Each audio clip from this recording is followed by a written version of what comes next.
Hello दोस्तों, आज हम बात करेंगे टेस्टोस्टेरॉन हार्मोन हमारे शरीर में जो है कैसे काम करती है। हम इसके बारे में जो है डिटेल से जो है स्टडी करेंगे। चलिए हम इसके बारे में बात करते हैं। ये है ब्रेन, हमने इसको रफली जो है बनाया है। आप मान लीजिए ये ब्रेन है। जब इसमें काम इच्छा यानी व्यक्ति को जो है काम इच्छा जागृत होती है, जिसको हम लोग जो है ट्रिगर कहते हैं। ट्रिगर का मतलब होता है कि किसी चीज को शुरू करने का प्रक्रिया। व्यक्ति के अंदर काम इच्छा जागृत होती है। ये सिग्नल जो होता है ब्रेन के अंदर उपस्थित एक हाइपोथैलेमस जो है पार्ट होता है, इसके पास पहुंचता है। जैसे ही इसके पास पहुंचता है ये सिग्नल काम इच्छा का, तो ये हाइपोथैलेमस जो होता है एक हार्मोन का जो है सिक्रीशन करता है। इस हार्मोन का नाम होता है गोनाडोट्रोपिन रिलीजिंग हार्मोन। ये हार्मोन जो है हाइपोथैलेमस से जैसे रिलीज होता है तो चला आता है किसके पास, पिट्यूटरी ग्लैंड्स के पास। ये हाइपोथैलेमस के ठीक नीचे एक ग्लैंड होती है जिसको हम लोग जो है पिट्यूटरी ग्लैंड्स कहते हैं। ये हार्मोन जो होता है पिट्यूटरी ग्लैंड्स को जो है स्टिमुलेट कर देता है।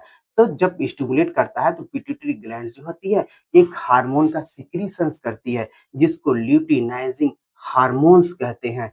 इस ल्यूटिनाइजिंग हार्मोन का काम होता है प्रमोट टेस्टोस्टेरॉन प्रोडक्शन, यानी कि टेस्टोस्टेरॉन के प्रोडक्शन को जो है प्रमोट करना। ये एलएच जो हार्मोन होता है वो सीधे चला आता है कहाँ पर, लीडिंग सेल के पास। ये लीडिंग सेल जो होती है present in testis in male. Male की जो टेस्टिस होती है जिसको अंडकोश कहते हैं, उसमें जो है ये प्रेजेंट होती है लीडिंग सेल।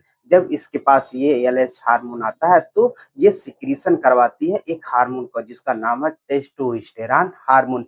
ये हार्मोन जो होता है रिलीज होकर पेनिस में आता है। अब पेनिस में हम जानते हैं प्रेजेंट होती है ब्लड वेसल और ये नर्व सेल।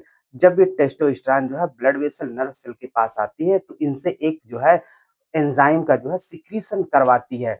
उस एंजाइम का नाम है नाइट्रिक ऑक्साइड सिंथेसिस। ये एंजाइम जब रिलीज होती है ब्लड वेसल और नर्व सेल से तो ये जो होती है वहां पर प्रेजेंट अमीनो एसिड जिसको जो है अल आर्जिनिन्स कहते हैं, ये एंजाइम जो होती है इसको एल आर्जिनिन को कन्वर्ट कर देती है नाइट्रिक ऑक्साइड गैस में। ये नाइट्रिक ऑक्साइड गैस जो होती है एक केमिकल का जो है फॉर्मेशन करती है, निर्माण करती है पेनिस के अंदर, जिसको हम लोग जो सीजीएमपी कहते हैं, जिसका नाम है साइक्लिक ग्वाइनोसिन मोनोफॉस्फेट। ये केमिकल जो होता है relax the muscle and dilate arteries. ये केमिकल जो होता है जो पेनिस में जो मसल्स होती हैं, जो आर्टरी होती हैं, मसल को रिलैक्स करता है, आर्टरी को जो है डायलेट करता है। जिस कारण जैसे ही मसल रिलैक्स होगी और जो आर्टरी जो होती है, ब्लड आर्टरी जो होती है वो डायलेट होगी, तो वहाँ ब्लड का जो है एक्युमुलेशन होता है। ये जो आप खाली जगह देख रहे हैं इसको हम लोग जो है कार्पस कैवर्नोसा कहते हैं। ये जगह होती है जब पेनिस में इरेक्शन नहीं होता है, लेकिन जैसे ही इसमें ब्लड्स जो है आता है, जब ये रिलैक्स होती है यहाँ पर ब्लड वेसल्स और मसल्स जो है, तो यहाँ पर जो है ब्लड का एक्युमुलेशन होता है जिससे पेनिस में जो है तनाव आ जाता है, जिसको हम पेनिस में इरेक्शंस बोलते हैं। इस तरीके से टेस्टोस्टेरॉन हार्मोन जो है हमारे बॉडी में जो है वो काम करती है। चलिए अब हम लोग जो है टेस्टोस्टेरॉन हार्मोन के नॉर्मल लेवल्स के बारे में बात करते हैं। 300 लेके 1000 नैनोग्राम प्रति डेसीलीटर, ये बॉडी में होती है टेस्टोस्टेरोन की नॉर्मल लेवल। लेकिन उम्र के हिसाब से इसका लेवल क्या होता है, जब 20 से 30 अगर किसी का उम्र है तो उसमें 4 से 900 नैनोग्राम प्रति डेसीलीटर जो होता है वो टेस्टोस्टेरोन हार्मोन होता है। जब व्यक्ति की उम्र 40 से 50 होती है तो उसमें 350 से 700 नैनोग्राम प्रति डीएल होता है। जब उम्र जो है 60 से ऊपर जाती है तो 300 से लेके 600 नैनोग्राम प्रति डीएल जो है हार्मोन का बॉडी में लेवल होता है।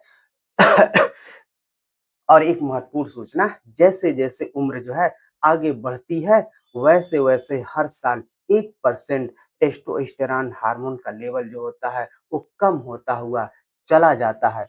चलिए अब हम बात करते हैं टेस्टोस्टेरोन हार्मोन की कमी, जिसको हाइपोगोनाडिज्म कहते हैं।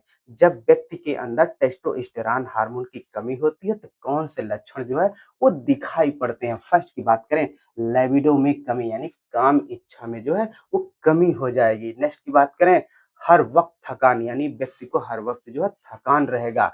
और नेक्स्ट की बात करें, मांसपेशियों का घटना, जो मांसपेशियां होती हैं वो घटने लगती हैं। और नेक्स्ट की बात करें, मूड में बदलाव यानी उसका मूड में जो है वो बदलाव हो जाएगा। नेक्स्ट की बात करें इरेक्शन में कमी, जो पेनिस में जो इरेक्शन हो रहा होता है, उसमें जो है वो कमी हो जाती है। नेक्स्ट की बात करें हड्डियों की कमज़ोरी, जो हड्डियाँ होती हैं, वो कमज़ोर हो जाती हैं। सॉरी। चलिए, अब हम जो है टेस्टोस्टेरोन हार्मोन को जो है बढ़ाने के कुछ तरीकों के बारे में हम लोग जो है बात करेंगे, किनसे जो है टेस्टोस्टेरोन हार्मोन के लेवल को हम लोग जो है बढ़ा सकते हैं। अगर हम फर्स्ट की बात करें इसमें जो है कुछ विटामिन और मिनरल्स के बारे में, ये एल-आर्जिनिन जो होती है एक अमीनो एसिड होती है। इसके सेवन से जो टेस्टोस्टेरोन हार्मोन जो है वो बढ़ सकता है। Vitamin D, zinc, magnesium, vitamin बी6 और विटामिन सी, ये सारे जो होते हैं वो टेस्टोस्टेरोन हार्मोन को जो डायरेक्टली और इनडायरेक्टली जो है बढ़ाने का काम करते हैं।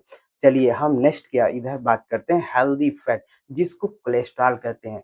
हम आपको एक बात बता दें, जो कोलेस्ट्रॉल होता है वो टेस्टोस्टेरोन का जो सिंथेसिस होता है यानी कि निर्माण होता है, वो कोलेस्ट्रॉल से होता है। यानी कोलेस्ट्रॉल को हम लोग जो है फैट कहते हैं, यानी कि कोलेस्ट्रॉल जो है हमारे बॉडी में सबसे महत्वपूर्ण भूमिका निभाता है टेस्टोस्टेरोन हार्मोन के सिंथेसिस में, यानी उसके निर्माण में। तो क्या है, देसी घी है, कोकोनट ऑयल है, मक्खन है, ऑलिव ऑयल है जिसको जैतून तेल कहते हैं, आलमंड है, ओमेगा 3 फैटी एसिड्स है और एग का yolk है। यानी जो अंडा होता है उसके जो पीला वाला भाग होता है उसको हम एग यॉक कहते हैं। यानी कि ये सारे जो होते हैं जो हेल्दी फैट होते हैं वो टेस्टोस्टेरोन हार्मोन्स को बनाने में जो है महत्वपूर्ण भूमिका निभाते हैं। चलिए अब हम जो है कुछ देसी और आयुर्वेदिक उपचार के बारे में बात कर लेते हैं, जिनसे टेस्टोस्टेरोन हार्मोन की लेवल में जो कुछ बढ़ोतरी हो जाती है। फर्स्ट की अगर इसमें बात करें अश्वगंधा, सेकंड की बात करें शिलाजीत, अगर थर्ड की बात करें सफेद मूसली। अब तक हमने जो है टेस्टोस्टेरोन हमारे शरीर में कैसे काम करता है, उसके नॉर्मल लेवल के बारे में, और उसकी जब कमी हो जाती है तो क्या लक्षण होते हैं, और उसके जो टेस्टोस्टेरोन हार्मोन होता है उसको किन तरीकों से जो है हम बढ़ा सकते हैं अपने बॉडी में। अगर वीडियो अच्छी लगे तो प्लीज़ जो है शेयर और कमेंट करना ना भूलें।